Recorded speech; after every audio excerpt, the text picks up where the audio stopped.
జయశంకర్ భూపాలపల్లి జిల్లాలోని కాళేశ్వరంలో జరుగుతున్న సరస్వతి పుష్కరాలు 11వ రోజుకు చేరుకున్నాయి. గవర్నర్ జిష్ణుదేవ్ వర్మ దంపతులు త్రివేణి సంగమంలో పుష్కర స్నానం చేశారు. ప్రభుత్వం తరపున మంత్రి శ్రీధర్ బాబు వారికి సాదర స్వాగతం పలికారు. అనంతరం సతీ సమేతంగా స్వామివారిని దర్శించుకున్నారు. రేపటితో పుష్కరాలు ముగుస్తుండటంతో పుష్కర స్నానానికి భక్తులు బారులు తీరారు. రద్దీతో కిలోమీటర్ల మేర ట్రాఫిక్ భారీగా నిలిచిపోయింది. సరస్వతి పుష్కర ఘాట్ భక్తులతో కిటకిటలాడుతుంది. పుణ్యస్నానాలు ఆచరించేందుకు రాష్ట్ర నలుమూలల నుంచి భక్తులు పెద్ద సంఖ్యలో కాళేశ్వరానికి తరలివచ్చారు.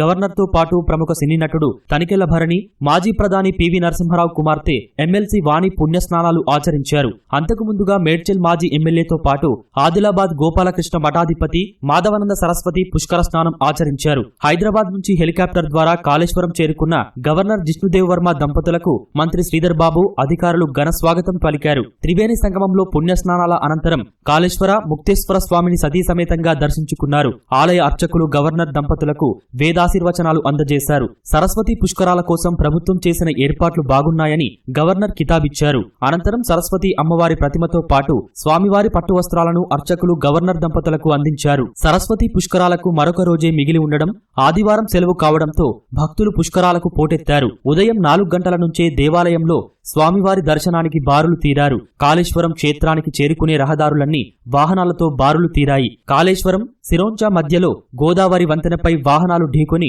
రవాణా స్తంభించింది.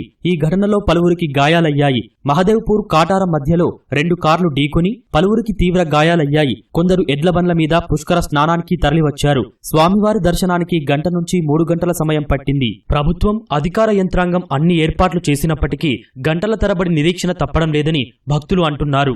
ఇంకా మెరుగు చేస్తే చాలా బాగుంటుంది అనుకుంటున్నాం. ఫ్రీ దర్శనం కాకుండా టికెట్ దర్శనం కూడా పెడుతుంటే కొద్దిగా చాలాగానే వాళ్ళకు ఈజీగా ఉంటుందని నా అభిప్రాయం. ఏర్పాట్లు బాగున్నాయి. మేము తెల్లవారుజాము 4 గంటలకు వచ్చినాము. 7 గంటల వరకు అన్నీ అయిపోయినాయి. ఫ్రీ దర్శనం కాకుండా 100-200 పెట్టింటే బాగుండు. ఇక్కడ ఏర్పాట్లు కూడా బాగున్నాయి. దర్శనం కూడా మంచిగా జరుగుతుంది.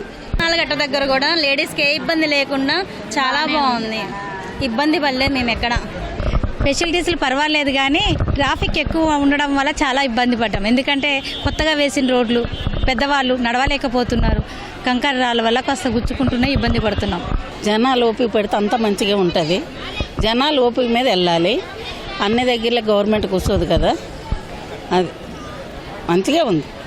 అంతా బాగుంది. ఇక్కడ చాలా రష్ ఉన్నప్పటికి కూడాను వీళ్ళు ప్రొవైడ్ చేసినటువంటి బస్ ఫెసిలిటీస్ ఇవన్నీ చాలా బాగున్నాయి. ఈవెన్ దో మనకి విఐపి దర్శనం ఉన్నప్పుడు కూడాను వాళ్ళకి సపరేట్ అలాట్మెంట్ ఉంది. ప్లస్ మనకి స్టే ఉండడానికి కూడాను కరెక్ట్గా వీళ్ళు ప్రొవైడ్ చేసిన అదొకటి బాగా నచ్చింది. లాంగ్ అంటే ఎవరైతే దూర పరిసరాల నుండి వచ్చిన వాళ్ళు మేము కొంత ఇక్కడ కొన్ని కార్యక్రమాలు చేయించుకున్నాం. పితృదేవత కార్యక్రమాలు చేస్తారు కదా, అది చేయించుకున్న దగ్గర ఏంటంటే మాకు తెలిసింది ఇక్కడ ఎవరెవరు శ్రీకాకుళం, పలాస, ఇచ్చాపురం అంటే బోర్డర్ ఫ్రమ్ ఆంధ్రప్రదేశ్ నుండి వచ్చిన వాళ్ళు కూడా చాలా హ్యాపీగా ఫీల్ అయ్యారు. తెలంగాణ గవర్నమెంట్ ఏర్పాటు చేసినటువంటి పుష్కరాలు అందరికీ ఆనందంగా ఉన్నాయి. ఇక్కడ అన్ని రకాలుగా అందరికీ అందుబాటులో ఉండేటటువంటి అన్ని స్పెషలిస్ట్ ఉన్నాయి. అందరూ హ్యాపీగా ఉన్నారు. ఇటువంటి ప్రోగ్రాం గవర్నమెంట్ నిర్వహించడం చాలా సంతోషకరం.